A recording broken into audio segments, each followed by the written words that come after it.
Assalamualaikum warahmatullahi wabarakatuh. Bismillahirrahmanirrahim. Alhamdulillahi rabbil alamin. Wassalatu wassalamu ala ashrafil anbiya'i wal mursalin Nabiyyina Muhammadin wa ala alihi wa sahbihi ajma'in. Rabbi shrah li sadri wa yassir li amri wa hlul 'uqdatan bil lisani yafqahu qawli, amma ba'd.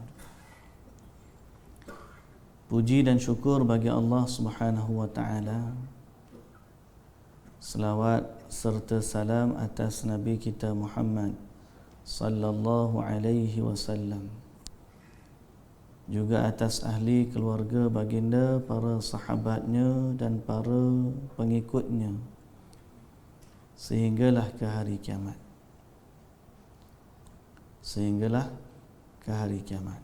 Alhamdulillah, pada pagi ini kita kembali bertemu dalam kuliah kita menyambung tentang prinsip-prinsip keimanan dalam kehidupan kita.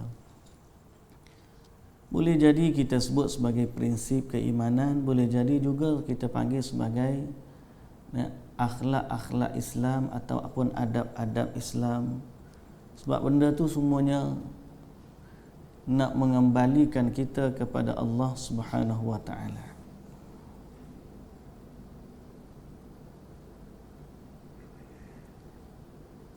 Baik.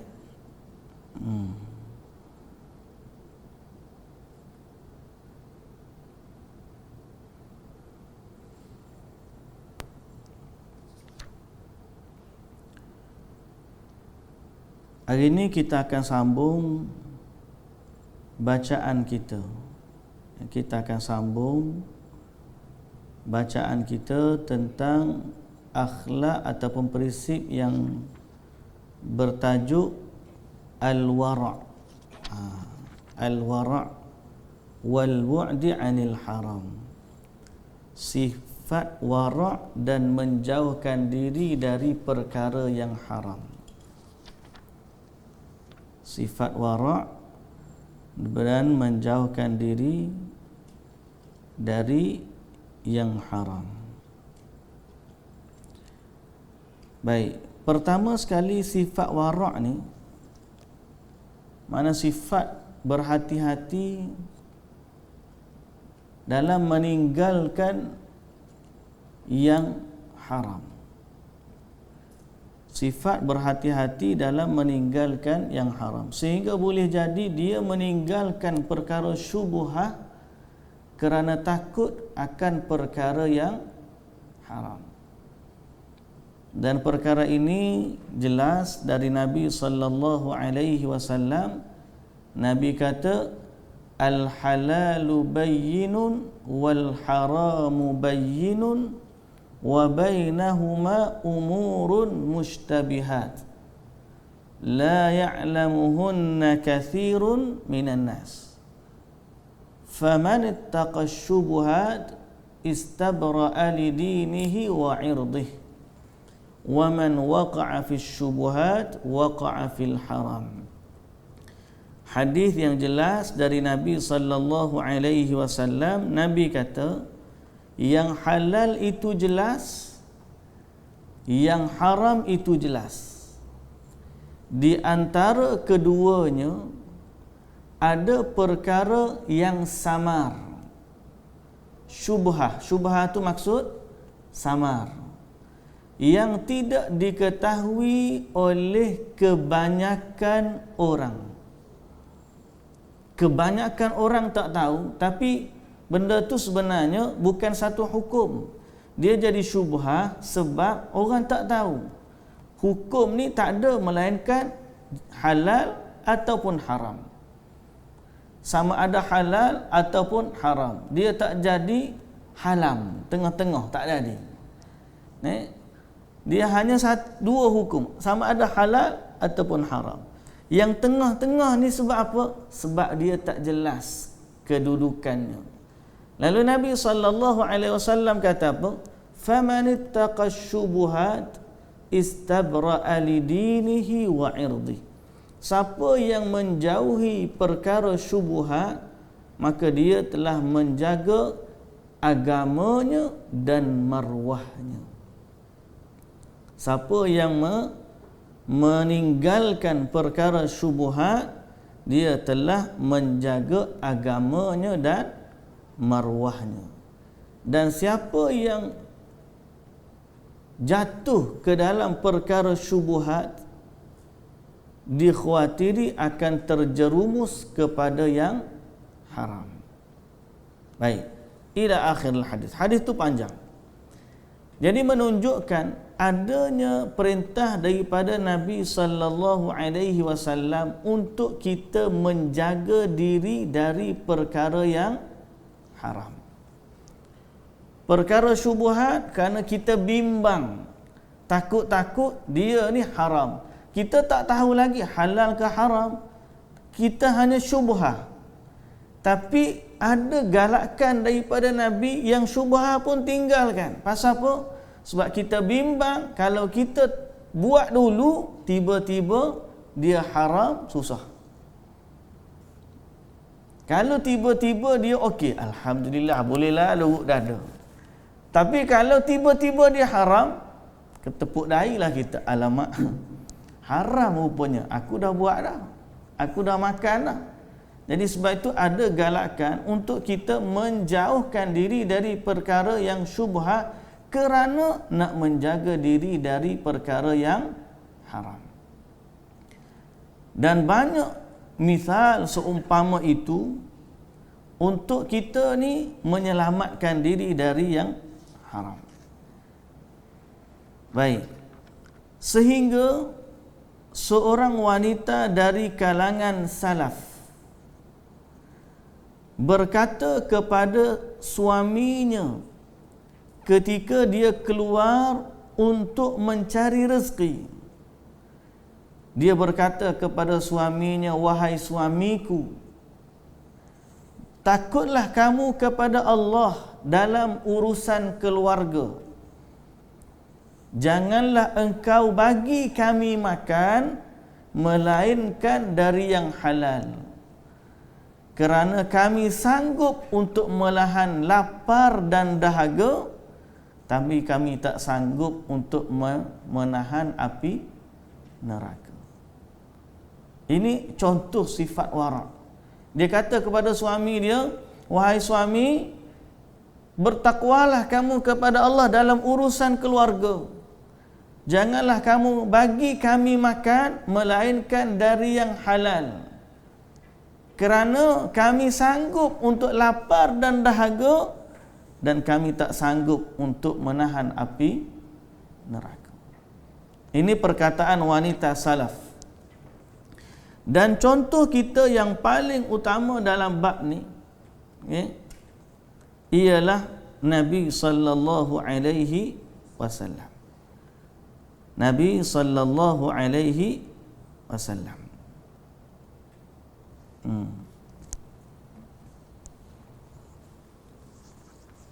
Nabi sallallahu alaihi wasallam sifat takutnya dia kepada yang haram. Dari Abi Hurairah radhiyallahu anhu. Hari ni banyak hadis banyak hadis. Ayat Quran tak banyak hari ni. Hari ni banyak hadis. Jadi kalau ada Quran tu kita boleh refer tu kan, mudah. Hari ni banyak hadis. Dari Abi Hurairah radhiyallahu anhu bahawa Hasan bin Ali radhiyallahu anhuma. Siapa Hasan bin Ali? Cucu Nabi. Cucu Nabi mengambil satu kurma dari kurma sedekah, kurma zakat, kurma sedekah, faja'ala fihi, lalu dia masukkan ke dalam mulutnya. Faqala lahu an-nabiy sallallahu alaihi wasallam, kemudian Nabi kata kepadanya, kih. Ini ayat supaya ludah. Bahasa kita apa? Wek lah. Wek bahasa kita. Nak suruh budak ludah, kita kata apa? Wek kan? Kalau kita kata apa budak nak suruh ludah? Wek. Yek ke, wek ke, ikutlah kita kata apa. So nak suruh budak tu keluarkan balik. Tapi dalam bahasa Arab Nabi kata kikh. Kikh. Ama ta'rifu anna la na'kulu sadaqah? Tidakkah kamu tahu kita, yakni keluarga Nabi, tidak makan harta sedekah? Jadi dia suruh cucu dia yang kecil tu, yang baru reti ambil kurma letak, dia suruh buang kurma tu kerana itu tidak dibenarkan untuk keluarga Nabi sallallahu alaihi wasallam. Jadi Nabi sangat jaga walaupun pada anak yang masih kecil. Okey. Dan Nabi sallallahu alaihi wasallam sendiri, hadis tadi hadis riwayat Bukhari dan Muslim.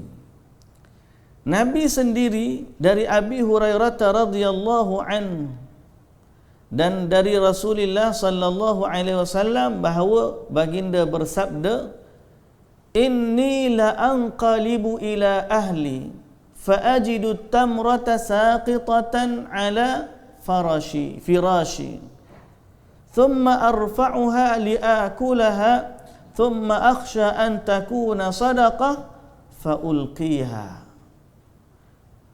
Kata Nabi, aku pulang ke rumah isteriku, lantas aku dapati satu kurma jatuh di atas firash. Firash ni hamparan lah, atas lantai lah mudah. Tengok ada satu kurma jatuh. Kemudian aku angkat dan nak makannya. Tiba-tiba aku teringat bimbang dia daripada kurma sedekah. Lalu aku buangkan ia. Makna buang tu tak makan. Aku tak makan. Aku campakkan dia, letak tempat sedekah. Ini Nabi SAW. Satu kurma yang dia tak tahu, ni kurma sedekah ke, ni kurma orang bagi hadiah. Nabi boleh makan hadiah, tapi Nabi tak boleh makan sedekah. Zakat Nabi tak terima, tapi kalau hadiah Nabi makan. Jadi bila sampai di rumah, ada satu kurma yang Nabi tak pasti, yang ni sedekah ke ataupun hadiah. Tapi dia sudah ada dalam rumah Nabi, bukan jumpa kat luar, dalam rumah dia. Kita kalau jumpa dalam rumah kita, duit siapa ni? Duit kita dalam rumah kita. Nah, tapi tak apalah muka duit tu memang boleh makan, tak ada kaitan sedekah ke apa. Tapi nak sebut Nabi SAW begitu sekali waraknya Nabi. Satu biji kurma yang Nabi tak pasti sama ada dia sedekah ataupun hadiah, sudah cukup untuk menjadikan Nabi tidak makan. Ini sifat warak. Sebab itu Nabi SAW menggalakkan kita. Okay? Dalam bab ini Nabi SAW menggalakkan kita supaya mencari rezeki yang halal dan tidak bergantung atau meminta dengan orang sedekah. Biar jelas benda tu hak kita. Dalam hadis yang diriwayatkan oleh Al-Imam Al-Bukhari dan Muslim, juga dari Abi Hurairah radhiyallahu anhu, Rasulullah sallallahu alaihi wasallam bersabda, bersabda, la an ya'khudha ahadukum hablahu thumma yaghdu ila al-jabali fayahtatibu fayabi'u fayakul wa yatasaddaq khairul lahu min an yas'alan nas. Seorang dari kamu ambil tali, kemudian pergi ke bukit, kemudian cari kayu api, lalu dia jual kayu api dan dia bersedekah, lebih baik daripada dia meminta dari manusia. Lebih baik daripada dia meminta dari manusia.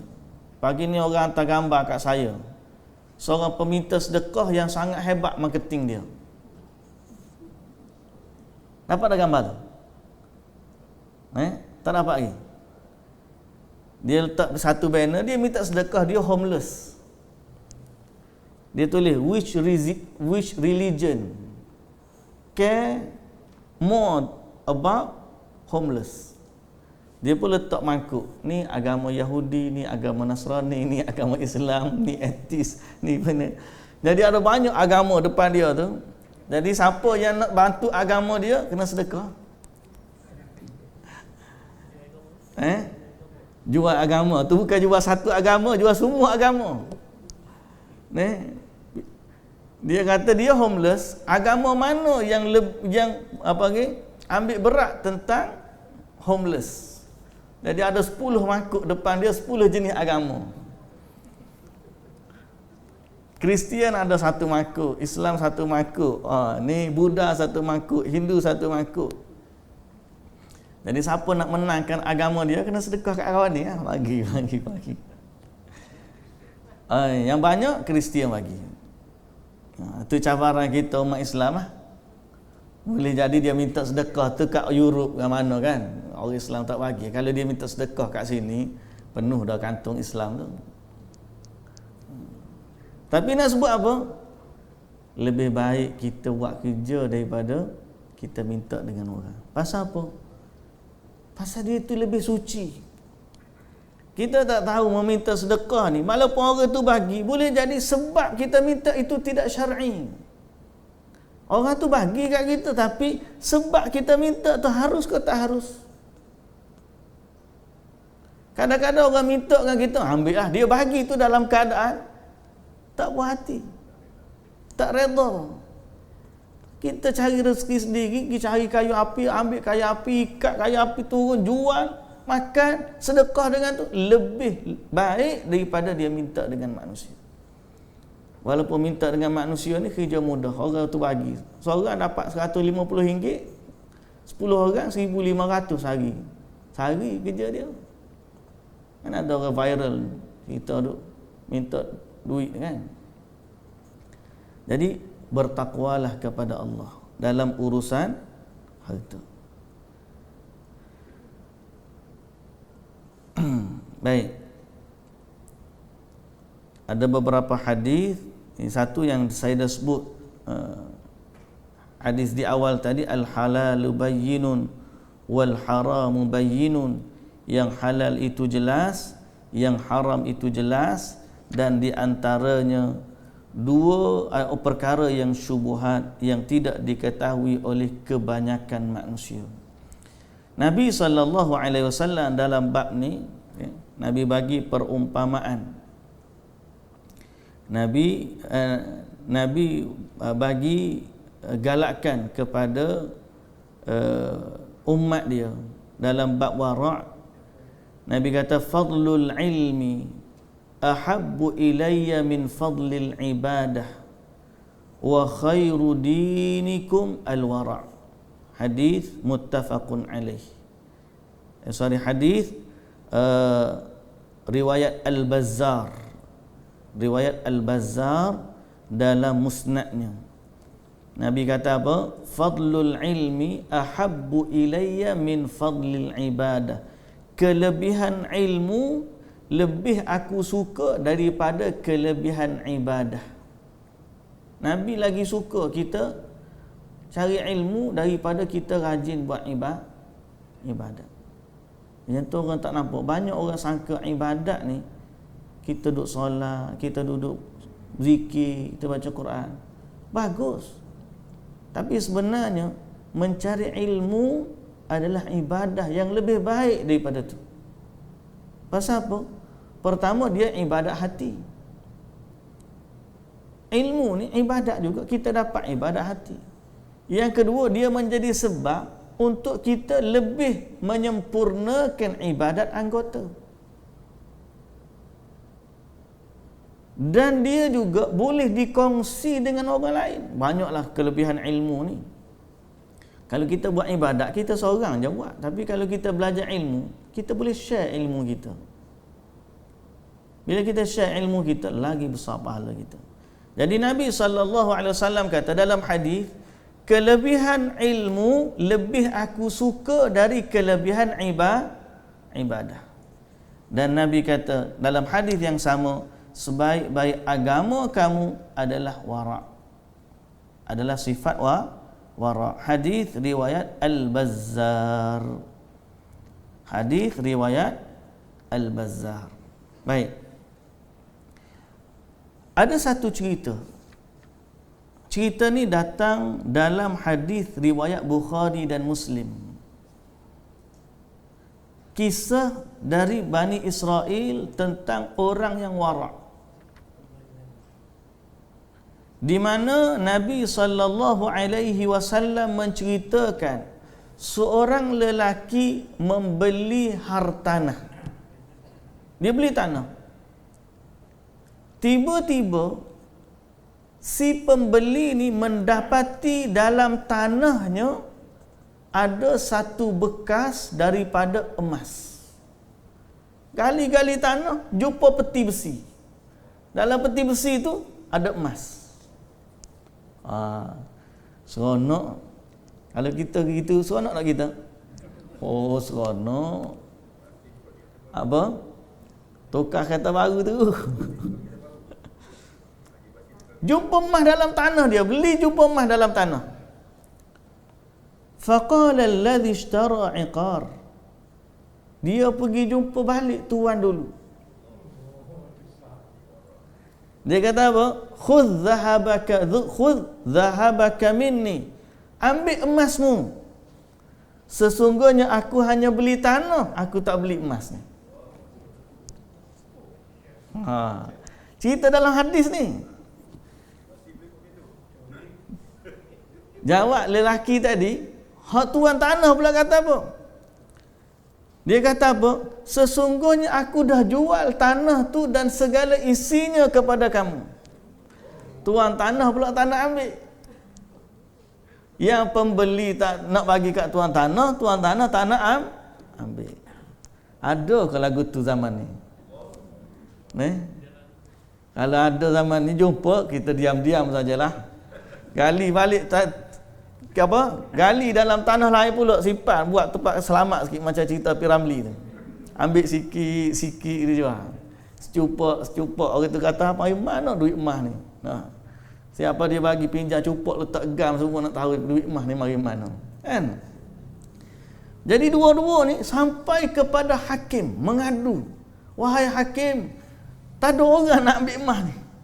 Tuan guru tanah tak nak terima, pembeli tanah pun tak nak terima." Ajaib sungguh. Jawab hakim. Hakim kata, "Kamu ada anak tak?" Jawab si pembeli, "Aku ada anak lelaki." Kata penjual, "Aku ada anak perempuan." Hakim kata, "Kahwinkanlah mereka berdua, maka infaklah harta ni untuk mereka." Selesai masalah. Alhamdulillah. Jadi dua-dua tu dapat bahagian masing-masing. Cuma nak sebutnya, hadis ni riwayat Bukhari dan Muslim. Riwayat Bukhari nombor hadis 3472, riwayat Muslim nombor hadis 1721 menceritakan tentang sifat wara' yang ada. Nabi sebut ni supaya menjadi galakan kepada kita. Sebab itu di kalangan para sahabat, orang yang wara' kita tahu iaitulah Abu Bakar As-Siddiq radhiyallahu anhu. Antara kisah Abu Bakar As-Siddiq, kana li Abi Bakar ghulamun yukhriju lahu al-kharaj, wa kana Abu Bakar ya'kulu min kharajihi. فجاء يوما بشيء فأكل منه أبو بكر فقال له الغلام أتدري ما هذا؟ فقال أبو بكر وما هو؟ قال كنت تكهنت لإنسان في الجاهلية وما أحسن الكهانة إلا أنني خدعته فأعطاني بذلك فهذا الذي أكلت منه. فأدخل أبو بكر يده فقاء كل شيء في بطنه. Riwayat Al-Imam Al-Bukhari. Ni cerita Abu Bakar tapi ada dalam riwayat Bukhari. Kitabul Manaqib, kelebihan Abu Bakar. Abu Bakar ada seorang hamba, yang hamba ni bayar kharaj, dia bayar ataupun dia bayar duit lah kepada Abu Bakar As-Siddiq. Dan Abu Bakar makan daripada hasil yang hamba dia bagi ni. Satu hari hamba tu datang bawa makanan dan dia bagi kepada Abu Bakar, Abu Bakar pun makan. Bila Abu Bakar makan, dia tanya Abu Bakar, dia kata, kamu tahu tak apa yang kamu makan? Hamba ni kata. Dia kata tak tahu apa dia. Dia kata dulu waktu zaman jahiliyah aku ni jadi tok bomo. Takah hantu dia kata, takah hantu. Tapi sebenarnya aku tak tahu pun ilmu bomo ni. Aku tipu je. Tok bomo tu tak betul dah. Tipu jadi tok bomo pula. 2 kali tak betul. Fa'atani bidzalik, lalu orang tu bagi aku upah. Dan itulah daripada hasil upah itulah yang kamu makan. Abu Bakar As-Siddiq bila dengar begitu, dia tu jolok masuk tangan jari dia masuk dalam mulut dia, lalu dia muntahkan semua apa yang ada dalam perut dia. Ini sifat wara' yang ada pada Abu Bakar As-Siddiq. Kita kalau dengar alamak dah makan, tak apalah nak macam mana, dah telan dah. Dah. Kita dah telan dah. Memang kita tak nak makan, tapi Abu Bakar dia ambil satu langkah lebih lagi, dia jolok dengan mulut dengan jari dia sehingga muntah habis semua makanan dia. Kemudian kisah Abdullah ibnu Umar pula. Kisah Abdullah ibnu Umar radhiyallahu anhuma. Qala ishtaraitu ibilan wa suqtuha ila al-hima. Falamma saminat qaddamtu biha. Fadakhala Umar as-suq fara'a ibilan simanan. Faqala liman hadhihi? Qala li Abdullah bin Umar. Faja'ala yaqul ya Abdullah bakhin ibnu amirul mu'minin. Faji'tuhu as'a.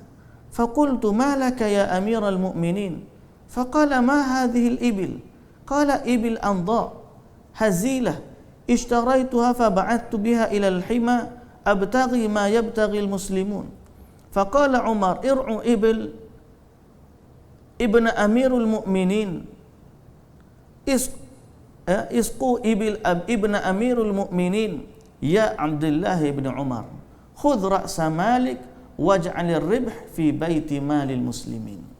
La ilaha illallah. Umar, anak dia ada beli seekor unta. Anak dia Abdullah ibnu Umar beli seekor unta kurus. Lepas tu dia pergi letak unta dia ni di hima. Hima ni kandang milik negara. Kandang milik negara. Kadang awam lah, ada penjaga dia untuk jaga apa tu lembu-lembu atau unta-unta sedekah duduk dalam tu lah. Taman dulu kalau bayar sedekah dengan lembu ke unta, dia duduk dalam tu. Jadi Ibnu Umar dia beli lembu ni, cuma dia letak dalam tu. Dia letak dalam kandang hak milik ramai-ramai. Sehingga unta dia gemuk. Dan dia bawa sampai tu, bila Umar pergi ke pasar, dia tengok unta ni, unta gemuk ni, kata cantiknya unta gemuk ni, milik siapa unta ni? Orang kata milik Abdullah ibnu Umar. Terkejut Umar. Ya Abdullah bakhin ibnu amirul mu'minin. Dia kata wahai Abdullah anak amirul mu'minin, bakhin. Maka cepatlah Abdullah mari jumpa ayah dia Umar Al-Khattab radhiyallahu anhu. Dia kata unta apa ni?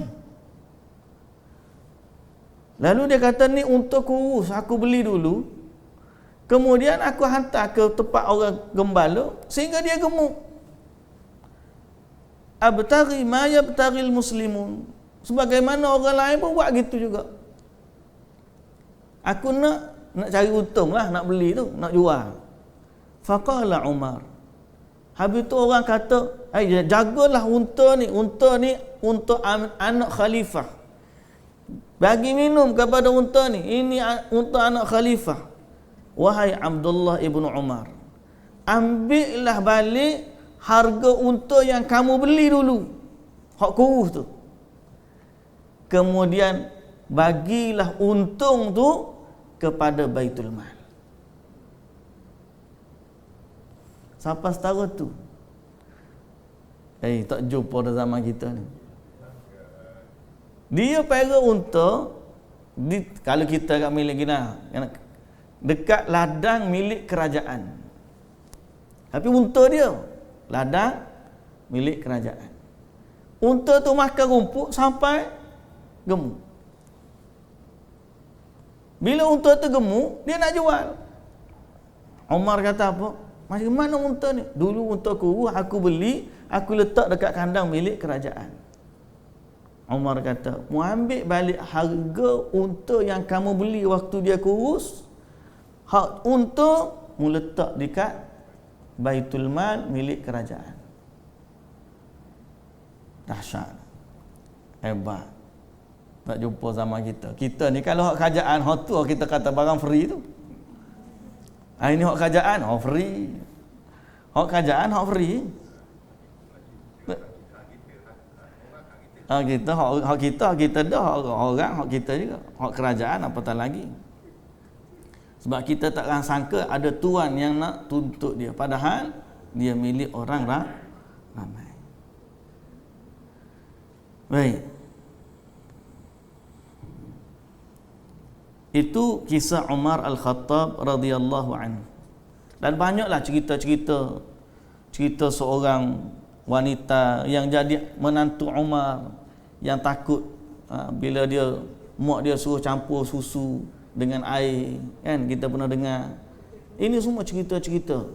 Siapa Imam Ahmad bin Hanbal diceritakan ada orang tanya, seorang wanita tanya dia. Seorang wanita tanya dia satu hukum. Dia kata, aku ni suka baca kau jahit gitulah, jahit waktu malam. Kemudian tiba-tiba pelita aku habis minyak. Boleh tak aku pergi jahit bawah pelita milik kerajaan? Dia tanya. Boleh tak kalau kita kat rumah kita tak ada api, kita pergi baca bawah lampu jalan? Soalan kita tu lebih kurang macam tu lah. Kalau tanya, ustaz, saya ni suka baca di waktu malam, tiba-tiba rumah saya black out, boleh tak saya pergi baca buku di bawah lampu jalan? Bahasa kita soalan macam tu. Dia tanya Imam Ahmad bin Hanbal. Imam Ahmad jawab, Imam Ahmad kata, terpulanglah kalau kamu nak rasa tak selamat, kata tak payahlah. Gitulah. Orang tanya dia, kenapa jawab gitu? Bukan boleh tak? Dia kata, orang ni bukan tanya boleh ke tak boleh. Dia tanya tu kerana sifat warak dia. Kalau dia nak jaga, betul dia nak jaga warak dia, tak payah. Lalu Imam Ahmad kata, pergi cari aku, siapa wanita ni? Adalah anak murid dia pergi, ikut je wanita ni pergi. Sampai rumah dia, patutlah milik orang ni, anak orang soleh juga. Akhir sekali digipinang wanita tu untuk anak dia. Pasal apa? Soalan dia tu soalan orang warak. Lampu jalan duk tanya boleh ke tak boleh. Tu orang milik kerajaan.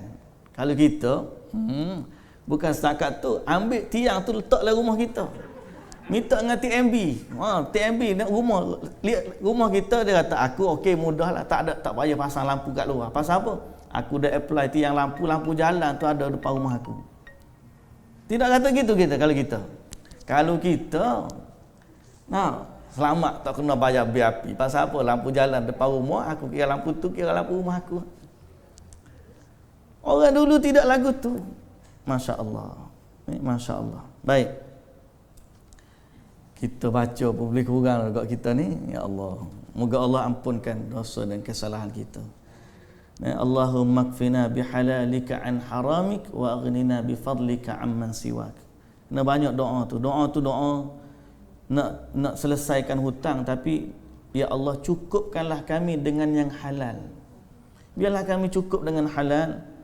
Wa aghnina bifadlika amman siwak. Biarlah kami ni kayakan kami dengan kemuliaan, kelebihan dari Allah, tidak dari yang lain. Kena minta gitu dengan Allah Subhanahu wa taala. Baik.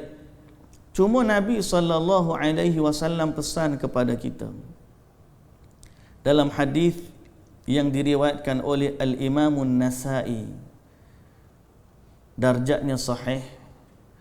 Kata Nabi SAW, ya'ti 'alan nasi zamanun, akan datang kepada manusia satu zaman, ma yubalir rajulu min aina asabal mal.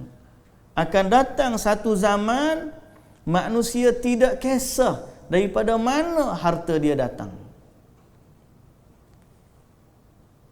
Min halalin au haram, daripada yang halal ataupun haram.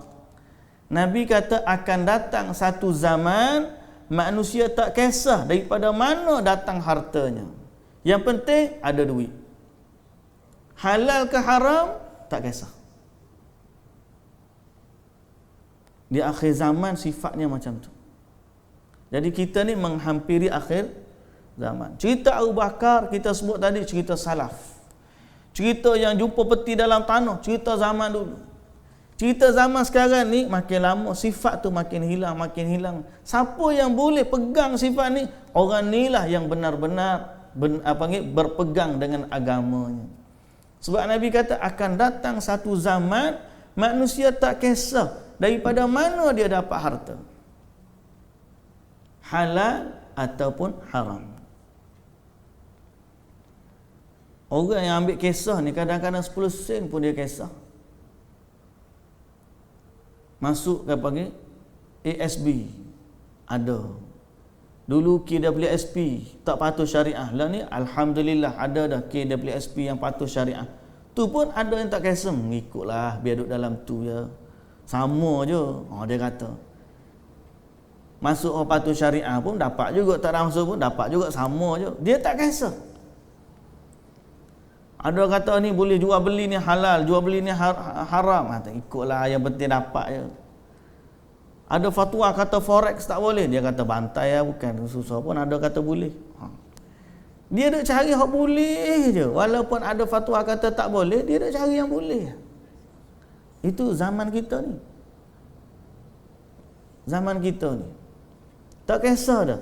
Yang halal ke yang haram, yang penting dapat. Dan Nabi kata ni sebahagian daripada situasi yang akan berlaku di akhir zaman. Ya'ti 'alan nasi zamanun la yubali ar-rajulu min aina asaba al-mal min haramin min halalin aw haram. Dan bahaya harta haram. Bahayanya tadi bahaya jugalah Nabi bagi tahu ancaman, dan bahaya harta yang haram ialah doa tidak diterima oleh Allah Subhanahu wa taala. Doa tidak diterima oleh Allah Subhanahu wa taala. Dan semua kita tahu hadis dalam bab ni, seorang lelaki yang rambut kusut masai, bermusafir, tanda tangan kepada Allah, merayu kepada Allah dengan doa dia, tapi Nabi kata pakaian dia haram, makanan dia haram, minuman dia haram. Bagaimana Allah nak kabulkan doa dia? Jadi doa ataupun makanan yang haram boleh menyebabkan doa terhalang ataupun tidak diterima oleh Allah Subhanahu wa taala. Okey. Begitulah juga bahaya dia yang ketiga. Nabi SAW menyatakan bahawa daging yang tumbuh dari makanan yang haram, maka nerakalah lebih layak untuknya. Innahu la yarbu lahmun nabata min suhtin illa kanatin naru aula bih, tidak tumbuh daging dari sesuatu yang haram melainkan neraka lebih aula baginya, neraka lebih utama baginya. Sebab tu perkataan wanita tadi di awal saya sebut, wanita tu kata kepada suami dia, carilah rezeki yang halal, sesungguhnya kami sanggup lapar dan dahaga, tapi kami tak sanggup untuk menahan api neraka. Pasal apa? Natijah dari harta yang haram boleh membawa kepada neraka.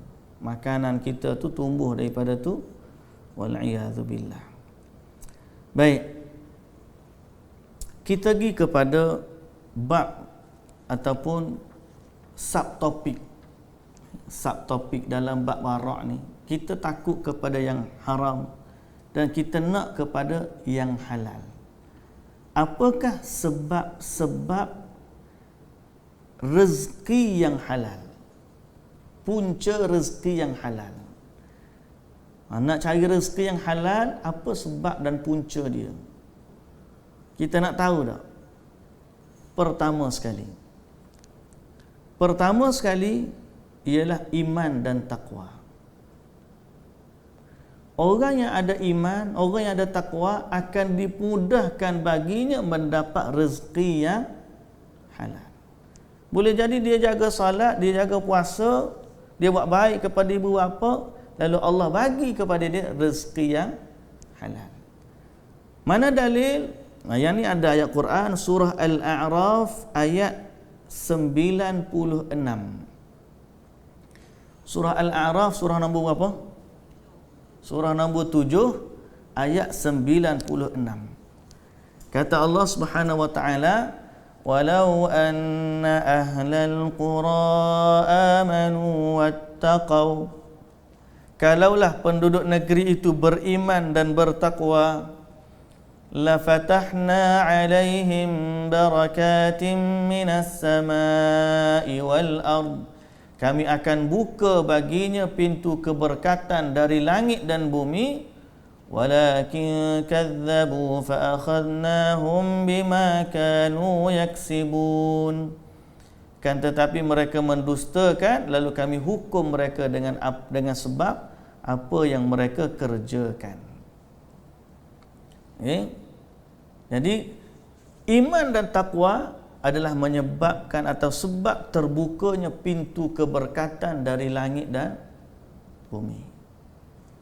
Kita berniaga ke, kita bercucuk tanam ke, adanya pintu rezeki. Dengan ketakwaan Allah buka pintu rezeki. Kalau tak percaya lagi, adakan ayat 1000 dinar. Kan ayat 1000 dinar. Macam mana bunyi dia? Wa may yattaqillaha yaj'al lahu makhraja. Siapa yang bertakwa kepada Allah, Allah bagi kepadanya jalan keluar. Sambungan apa?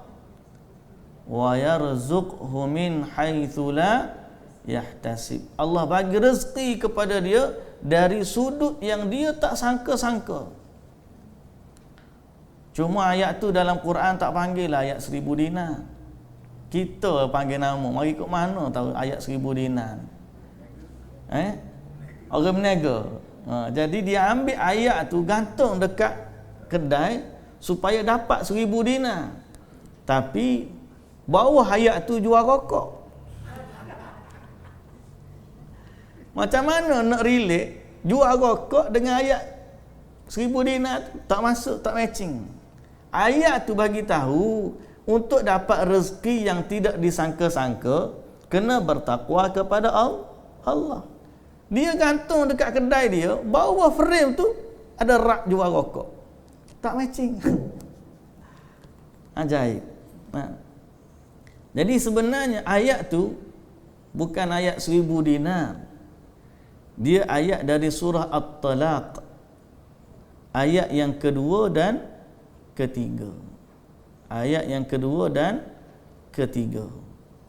Bukan ayat 1000 dinar, ayat surah At-Talaq. Surah At-Talaq ayat kedua dan ketiga yang menunjukkan, kata Ibnu Katsir, sesiapa yang bertakwa kepada Allah pada apa yang Allah perintahkan. Surah At-Talaq surah nombor apa? 64. Nasib baik ada tadi awal ustaz, kena cari dulu. Kita ingat nama surah, nombor surah tak ingat. Okey. Siapa yang bertakwa kepada Allah pada apa yang dia perintahkan dan meninggalkan apa yang Allah larang, Allah jadikan untuknya jalan keluar permasalahannya dan memberikan rezeki dari yang dia tidak sangka-sangka. Itu kata Ibnu Katsir.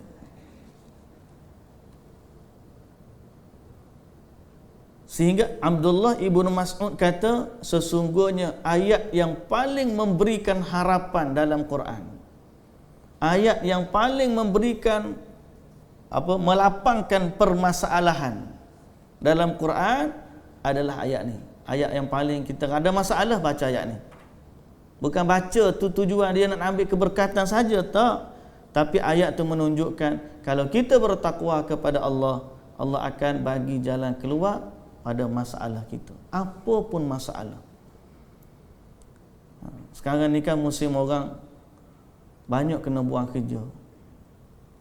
Nah, orang hilang pekerjaan. Ekonomi pun agak mengucuk. Covid ni dah hampir setahun dah. Daripada bulan 1 ni bulan 8, bulan 9 dah ni. Bulan 9 masih lagi belum pulih sepenuhnya. Bukan kita je, seluruh dunia. Arab Saudi pun terpaksa bagi pernyataan akan buka pintu umrah dalam waktu yang terdekat ataupun paling bulan 1. Tu pun sebab apa? Sebab ekonomi. Kalau nak kira kes, dia tinggi lagi. Dia punya kes lagi tinggi daripada kita. Sehari-hari dekat 600-700 orang sehari. Kes dia aktif ribu-ribu. Yang mati pun dah ingat 4,000 lebih dah mati. Dia punya kes di Arab Saudi tinggi. Tapi terpaksa buka. Pasal tanya kawan-kawan, orang yang menaga hotel, tak ada orang. Hotel kosong. Hotel kosong. Bisnes tak jalan. Kedai banyak ditutup di Mekah. Tak boleh nak apa tu, survive. Punya hotel okey lah, tapi kedai-kedai tu muka dia sewa daripada orang lain. Jadi terpaksa dia buka-buka. Banyaklah sekarang ni isu waktu kita, waktu cabaran. Allah Ta'ala nak uji kita. Tapi yakinlah, kalau kita bertakwa kepada Allah, akan ada jalan keluar, lambat ataupun cepat. Jangan pula kita berniaga dengan Allah nak bayar cash. Aku dah salat 5 waktu, Allah tak jadikan kaya pun. Itu terbalik pula. Sekarang ni kita bukan beramal kerana harta. Kalau kamu buat amal gitu nak kaya, maka jadilah kamu salat kerana nak kaya, puasa sebab nak kaya. Kalau begitu, ikhlas ke tak ikhlas? Kita kena mentaati Allah. Kita buat kerana mentaati Allah. Allah tak bagi lagi kaya, tak apa. Sembahyang lagi, pasal bukan kerana kaya, aku kerana Allah. Tapi aku tahu kalau kita bertakwa kepada Allah, Nabi bagi tahu atau Allah bagi tahu akan ada jalan keluar. Cuma lambat atau cepat je. Yang tu yang kita tak tahu.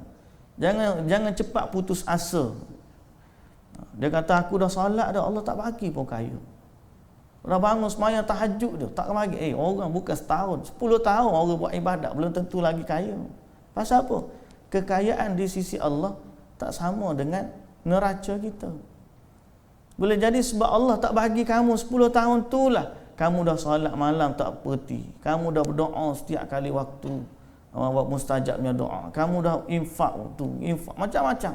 Tapi sebab tak kaya tu lah, kamu buat.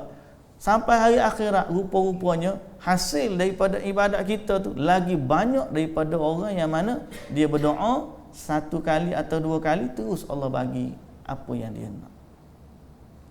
Jadi ingat, takwa, iman dan takwa sebab rezeki yang halal.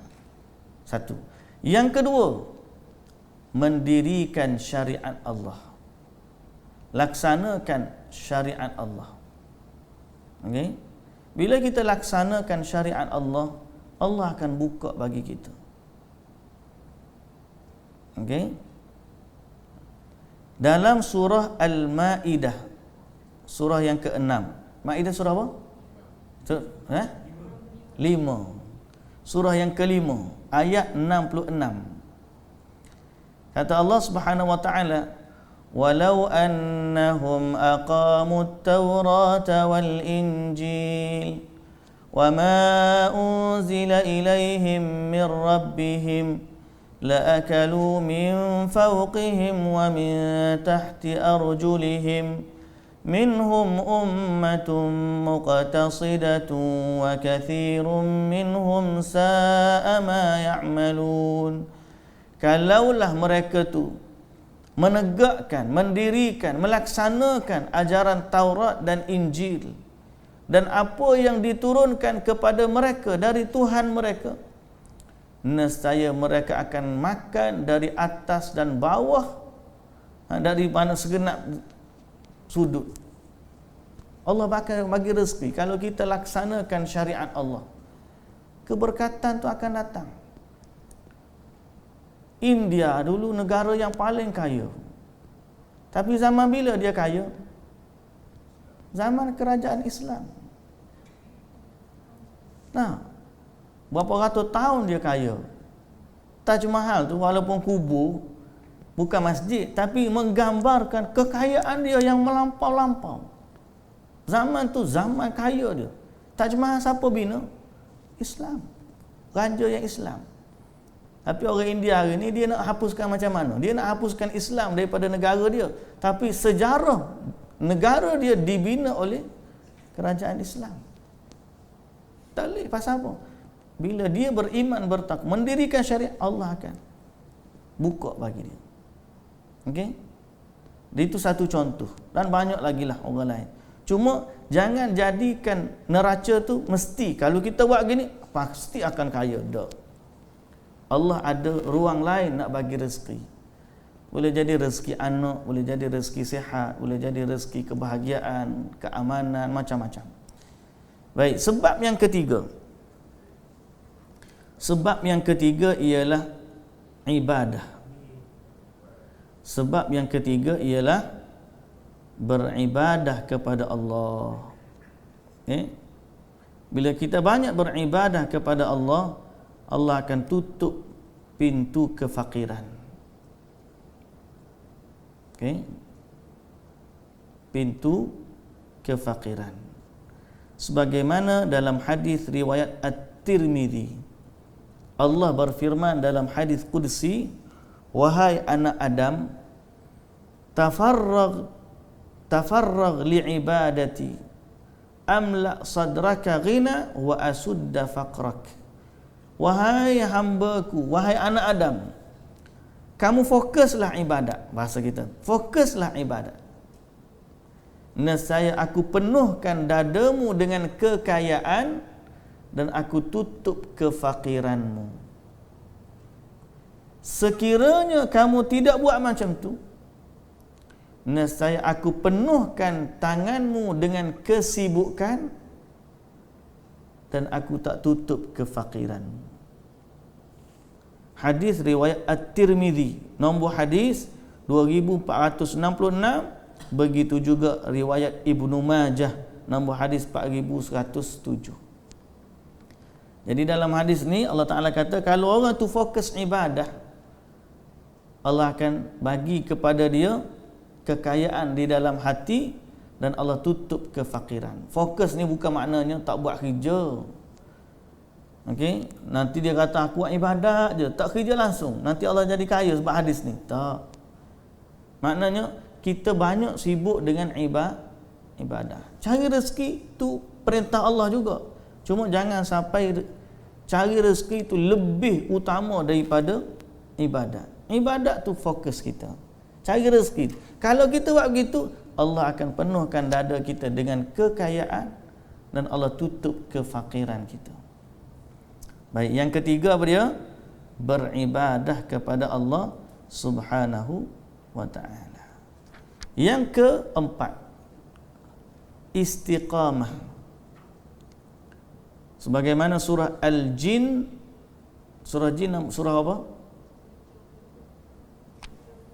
72. Surah Al-Jin, surah 72 ayat 16. Okey. Surah 72 ayat 16.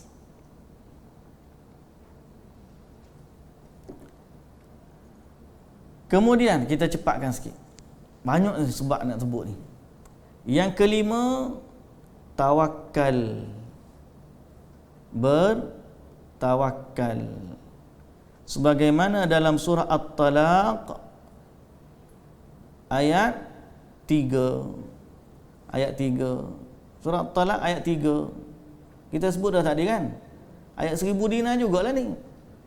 Awal dia, wa may yattaqillaha yaj'al lahu makhraja wa yarzuqhu min haitsu la yahtasib. Betul? Wa may yatawakkal 'ala Allahi fahuwa hasbuh. Siapa yang bertawakal kepada Allah, maka cukuplah Allah baginya. Okey, jadi poin nombor 5, sebab dia adalah bertawakal kepada Allah. Sebab itu Nabi SAW kata, kalau kita benar tawakal, Allah akan bagi rezeki kepada kita seperti rezeki siapa? Seperti rezeki burung. Paginya keluar lapar, baliknya kenyang. Okay. Burung ada kupon makan tak? Ada kupon. Dia terbang pagi-pagi, dia ada kupon. Nak pergi kat mana? Nak ambil makanan. Tak ada. Dia terbang tu ikut dia, kita terbang. Tapi ada rezeki dia. Nabi SAW kata, kalau kamu benar-benar bertawakal kepada Allah seperti tawakalnya burung atau sebenar-benarnya, nescaya Allah akan rezeki kepada kamu seperti dia bagi rezeki kepada burung. Tawakal burung. Dahsyat dia. Tawakal pagi-pagi cari rezeki. Adalah. Kita kata, saya tawakal dah Ustaz, tak boleh juga. Nah, maknanya kita belum yakin lagi. Kita kata kita bertawakal, tapi belum lagi yakin. Allah masih uji kita, nak tengok. Di saat kita benar keyakinan kita, insya-Allah pasti Allah bagi. Sebab itu janji Allah melalui Nabi sallallahu alaihi wasallam. Baik, yang seterusnya, yang keenam, istighfar dan taubat. Istighfar dan bertaubat kepada Allah. Itu sebab rezeki juga. Sebagaimana dalam surah Nuh. Surah Nuh, surah nombor berapa? 71. Ayat 10 sehingga 12. 10 sehingga 12. Allah ceritakan dalam surah Nuh ni, antara kelebihan rezeki ialah Allah bagi harta, bagi anak, bagi kebun dan bagi sungai. Allah bagi rezeki yang banyak. Faqultu astaghfiru rabbakum innahu kana ghaffara. Nabi Nuh kata, beristighfarlah kepada Allah, sesungguhnya Allah itu Maha Pengampun. Yursilis samaa'a 'alaikum midrara. Nanti hujan turun melimpah-limpah. Boleh jadi hujan lebat baru ni, banyak orang kita istighfar. Nah, banjir siapa? Saya kata orang KL ni doa dia mustajab. Baru satu hari tak ada air, duk minta dengan Allah turun hujan terus. Habis Allah Ta'ala turunkan hujan. Air tak ada 2 hari, pakat duk minta, ya Allah nak air. Turun hujan lebat. Mustajab sungguh doa orang. Cuma hujan lebat dia tak nak pula, dia kata banjir dah pula. Manusia macam tu. Yang ketujuh, silaturrahim. Bersilaturrahim. Silaturrahim ni Nabi SAW bagi tahu dalam satu hadis riwayat Bukhari dan Muslim, siapa yang nak murah rezeki dan nak panjang umur, maka hubungkanlah silaturrahim. Nabi bagi tahu, man ahabba an yubsata lahu fi rizqihi wa an yunsa'alahu fi atharihi falyasil rahimah. Siapa yang nak murah rezeki, nak panjang umur, hubungkanlah silaturrahim. Okey? Yang ni jarang orang cari ni. Silaturrahim, orang sakit pergi ziarah, telefon tanya khabar. Kadang-kadang pergi makan-makan je, tapi bukan sebab makan tu kita nak, sebab silaturrahim. Kan? Kalau kenyang pun kita pergi. Pergilah bukan sebab nak makan pun, tapi sebab nak silaturrahim. Okay? Itu yang ketujuh. Kalau silaturrahim. Yang ke-8. Yang ke-8, salat. Salat secara khusus disebut dalam surah Maryam, Taha dulu. Surah Taha surah ke berapa? 20 ayat 132. Surah Taha surah 20 ayat 132. Kata Allah Subhanahu wa taala, wa'mur ahlaka bis-salati wastabir 'alaiha la nas'aluka rizqa nahnu narzuquk. Perintahlah keluargamu dengan salat dan sabarlah ke atasnya. Kami tak rezeki, kami yang bagi rezeki. Jadi Allah Taala sebut tentang rezeki selepas perintah salat. Menunjukkan apa? Ada hubung kait antara salat dengan rezeki. Pagi-pagi salat dulu. Insya-Allah murah rezeki kita. Kalau kita ni mulakan hidup dengan tak salat, payah hidup kita. Okey?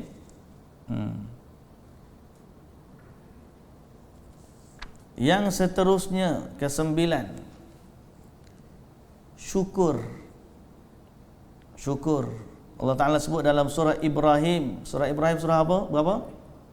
14 ayat 7. La in syakartum la azidannakum. Kalau kamu bersyukur, aku tambah bagi kamu. Tambah apa? Tambah rezeki. Yang ke-10. Yang ke-10. Al-mutaba'ah bainal haji wal umrah. Okey, al-mutaba'ah bainal haji wal umrah. Apa maksud? Pergi haji dan umrah, murah rezeki. Siapa yang pergi haji, pergi umrah, murah rezeki. Kena pergi sama tu pun tak boleh nak pergi lah ni. Tak boleh nak pergi.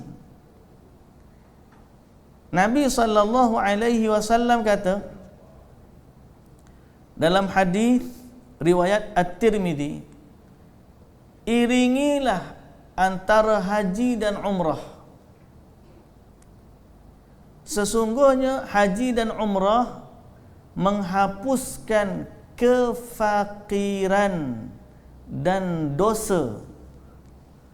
Kita tahu dah dia menghapuskan dosa, tapi Nabi juga sebut dalam hadis riwayat At-Tirmidzi, dia juga menghapuskan kefakiran. Sebagaimana relau. Tahu relau? Dapur emas, dapur besi. Menghapuskan kotoran dari besi dan emas. Okay? Dan tidak ada ganjaran haji mabrur melainkan syurga. Jadi disebut di sini sering buat haji dan umrah antara sebab Allah hapuskan kefakiran. Pasal apa? Bagi haji dan umrah itu infak. Membelanjakan harta di jalan Allah. Sebab tu kalau dulu mula-mula ada orang petikai, boleh tak buat haji ni bayar package mahal? Ada orang tanya, boleh ke tidak buat haji bayar package mahal? Mahal tu berapa? 100,000.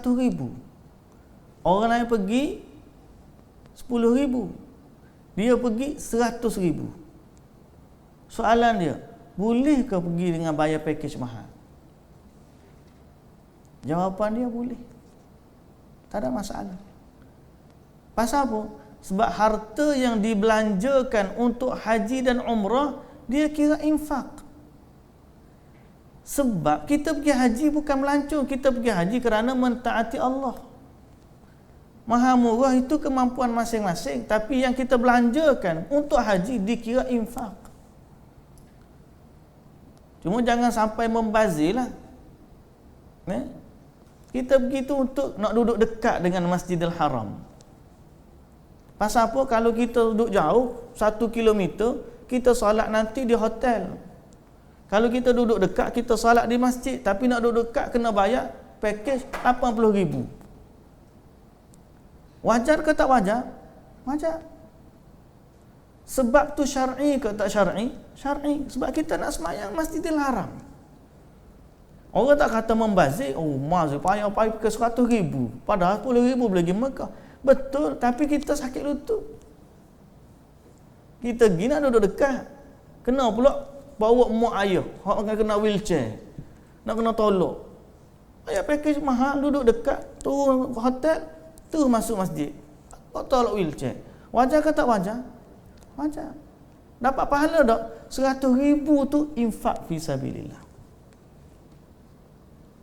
Lepas tu ada orang duduk tanya Dr. Basik. Seorang anak, dia dah berniaga kaya. Dia tanya, saya nak hajikan mak ayah saya. Saya nak bayar package mahal sekali. Boleh tak? Boleh.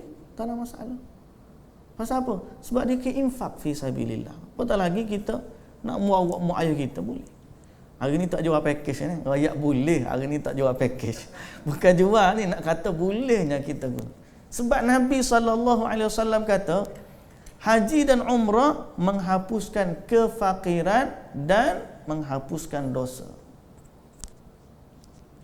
Orang petikai kadang-kadang, apa pergi package mahal-mahal?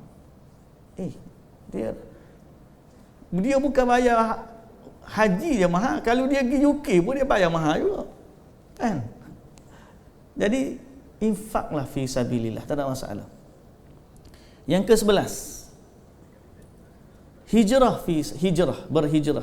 Sebab hijrah, Allah bagi rezeki. Sebab hijrah, Allah bagi rezeki. Zaman sahabat dulu, hijrah Mekah ke Madinah. Zaman kita ni, berhijrahlah kepada yang lebih baik, insya-Allah menjadi sebab rezeki kita. Okey. Ini sebagaimana yang Allah Ta'ala sebut dalam surah Al-Hajj. Surah Al-Hajj, surah nombor apa? 22. Surah Al-Hajj, surah 22, ayat 58 hingga 59. 58 sehingga 59. Allah Ta'ala kata apa? وَالَّذِينَ هَاجَرُوا فِي سَبِيلِ اللَّهِ ثُمَّ قُتِلُوا أَوْ مَاتُوا. Siapa yang berhijrah fi sabilillah, kemudian dia terbunuh ataupun dia mati, la yarzuqannahumullahu rizqan hasana. Allah akan rezekikan kepada dia rezeki yang baik. Berhijrah ni antara sebab rezeki yang baik. Yang ke-12, jihad fi sabilillah. Jihad fi sabilillah. Okey. Sebab apa? Bila jihad ada harta rampasan perang, itu antara punca rezeki. Yang ke-13, ni untuk Syahir. Apa dia? Kahwin. Sebab rezeki, kahwin. Di mana Allah Ta'ala sebut dalam surah An-Nur. Surah An-Nur, surah nombor apa? 24. Surah An-Nur, surah 24, ayat 32.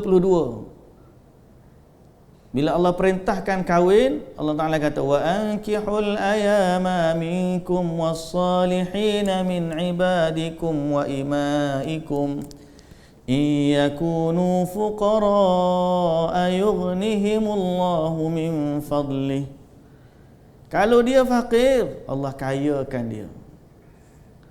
Bila Allah perintahkan kahwin, Allah Ta'ala kata kalau fakir, Allah kayakan. Jadi ayat ni menjadi sebab dalil bahawa kahwin adalah punca rezeki. Jangan kata saya tak ada duit nak kahwin. Kahwin dulu, duit mai kemudian. Betul tak? Tanya orang pengalaman tu, begitulah dia. Zaman dulu kerja biasa-biasa je. Bila kahwin naik pangkat lah, rezeki lah, begitu macam ni. Adalah sebab Allah Ta'ala bagi.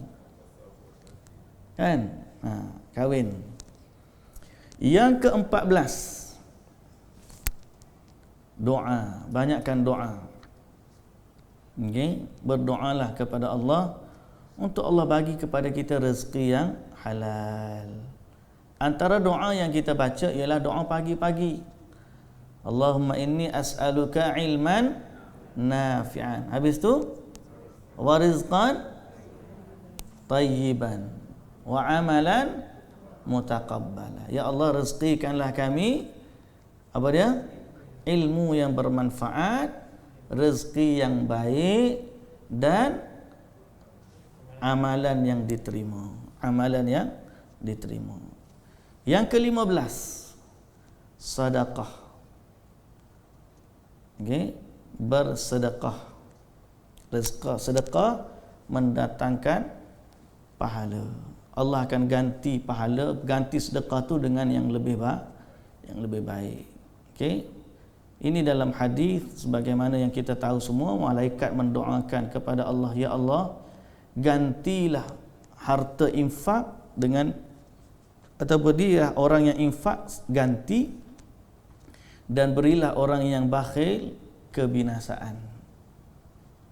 Yang ke-16, infak kepada ilmu, penuntut ilmu.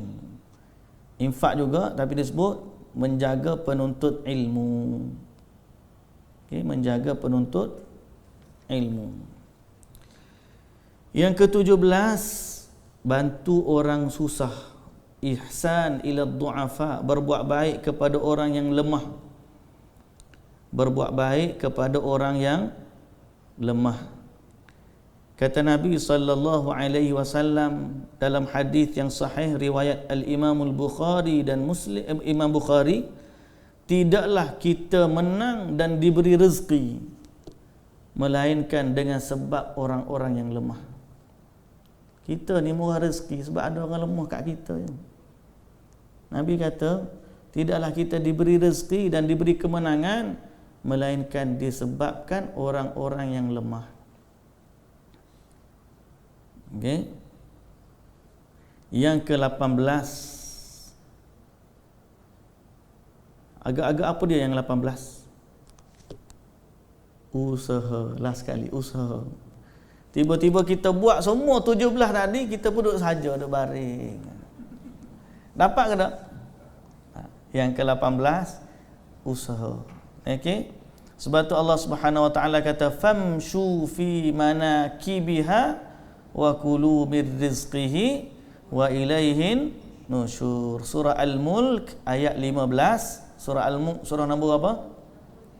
67 ayat 15. Famshu fi manakibiha, berjalanlah di muka bumi. Wa kulu mir rizqihi, dan makanlah rezekinya. Wa ilaihin nusyur. Nabi suruh kita bekerja. Nabi bukan suruh kita duduk saja tunggu rezeki datang bergolek. Yang tu tak ada. Sebab yang ke-18 ni kena ada usaha, kerana sesungguhnya Nabi Daud alaihi salam tidak makan melainkan dari hasil usahanya sendiri. Jadi usaha ni kena. Nabi Muhammad pun berniaga. Sebelum dia belah kambing. Abu Bakar berniaga, Umar pun berniaga, Uthman pun berniaga. Sahabat-sahabat ada kerja belaka. Mereka ni walaupun sibuk dengan ibadah tapi mereka masih bekerja. Kita jangan sampai sibuk ibadat tak kerja buat. Orang kata gilah cari rezeki. yang marilah tu rezeki. Ustaz bagi 17 dah cara rezeki baik. Tapi hak 18 dia tak buat. Apa dia? Dia tak kerja, dia duduk saja di rumah dia. Tak jadi. Rezeki ini ada sebab. Tinggal lagi kita cari je. Usaha macam mana tu terpulang. Ada orang cari kerja, ada orang berniaga, ada orang cucuk tanam, terpulang. Tapi usaha tu perlu, kerana itulah antara sebab Allah Ta'ala bagi rezeki kepada kita. Baik, Alhamdulillah habis kita hari ni 18 sebab kita sebut. InsyaAllah kita akan masuk pada prinsip yang seterusnya, ialah dalam soal taubat kepada Allah. InsyaAllah kita akan sambung minggu depan. Wallahu ta'ala alam. Subhanakallahumma wa bihamdika asyhadu an la ilaha illa anta astaghfiruka wa atubu ilaik. Assalamualaikum warahmatullahi wabarakatuh.